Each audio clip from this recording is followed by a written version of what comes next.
Dans l'univers foisonnant de la musique latino-américaine, certains artistes marquent par leur voix, d'autres par leur mélodie, et quelques rares par la profondeur de leurs mots.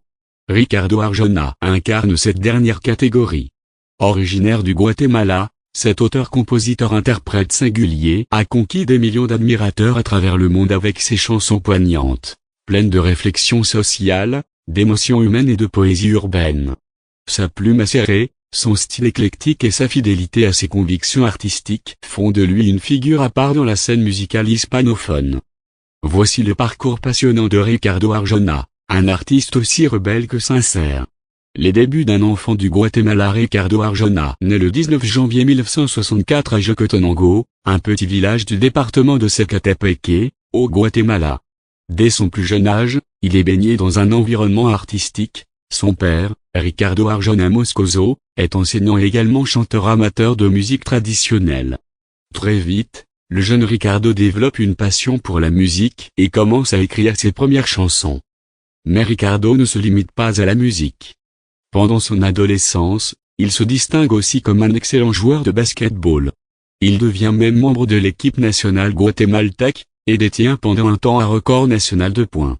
En parallèle, il poursuit des études en sciences de la communication à l'université de San Carlos du Guatemala, et devient brièvement instituteur, comme son père.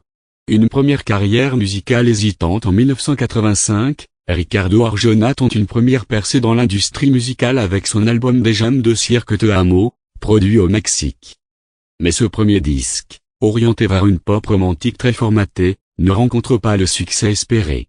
Déçu par l'expérience, il se retire temporairement du monde musical et se consacre à l'enseignement, puis à l'écriture de chansons pour d'autres artistes. Cette pause artistique marque aussi une période d'introspection.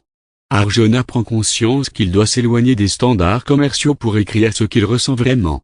C'est le début de son style unique, une musique ancrée dans la réalité, mêlant critique sociale, philosophie, amour, humour noir et poésie brute.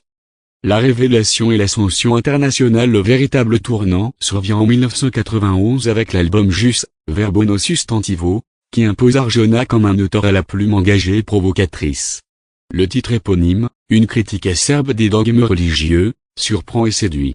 Son style se précise, des textes profonds, parfois controversés, portés par une voix grave et expressive. En 1993, l'album Animal Nocturno propulse sa carrière à l'échelle latino-américaine. Les titres Mugre, Primrave ou Sonora de la Cuatro Década deviennent des classiques. Il enchaîne ensuite les succès. Historia _ Ciel Norte Furael sur _ Sindano à Tercero. Ces albums vendent des millions d'exemplaires et installent Arjona comme l'un des plus grands auteurs-compositeurs hispanophones des années 90. Il s'impose par cette capacité à mêler sujets personnels et universels, l'amour, la religion, la politique, la migration, ou encore les conflits identitaires.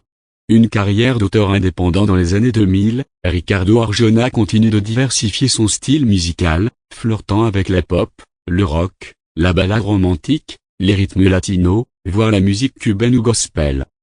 Des albums comme Garia Caribe, Santo Pecado, ou Adentro démontrent cette ouverture artistique. Il collabore avec de grands noms, comme Marc Anthony, Carlos Varela ou Gaby Moreno. Mais Arjona reste profondément indépendant. En 2011, il quitte les grandes maisons de disques et fonde son propre label, Métamorphosie. Il y sort l'album Independiente, qui marque un retour aux sources et aux thèmes intimes. Cet acte d'indépendance confirme sa volonté de rester libre, loin des diktats commerciaux. Dans les années suivantes, il poursuit son chemin avec des projets ambitieux et personnels. Viage _ Circo Soledad _ et Blanco y Negro, un double album enregistré dans les légendaires studios d'Abbey Road à Londres. Ricardo Arjona aujourd'hui, un artiste hors du temps. En 2021, Arjona surprend à nouveau avec un concert virtuel monumental, un show à Antigua, filmé à la lumière de 5000 bougies dans l'ancienne ville coloniale d'Antigua et Guatemala. Ce spectacle, intime et magique, est vu par plus de 150 000 personnes dans le monde entier, un exploit pour un artiste latino indépendant. En 2023, il continue sa tournée mondiale et annonce une pause pour des raisons de santé, sans pour autant écarter la possibilité d'un retour. Malgré les années, Arjona demeure une figure centrale de la musique hispanique, respecté pour son intégrité, sa parole libre, et son refus des compromis. Conclusion: Ricardo Arjona, c'est bien plus qu'un chanteur. C'est un poète du quotidien, un philosophe des trottoirs, un rebelle des mots. Son parcours est celui d'un artiste qui a toujours privilégié l'authenticité à la facilité, la vérité à la mode, la liberté à la popularité instantanée. Du Guatemala aux plus grandes scènes internationales, il a tracé un chemin unique, sans jamais perdre son essence. Pour des millions de fans, ses chansons ne sont pas que de la musique, ce sont des histoires, des confessions, des miroirs de l'âme humaine. Et même si Arjona venait à se taire, sa voix continuerait de résonner dans le cœur de ceux qui l'ont écouté, compris, et aimé.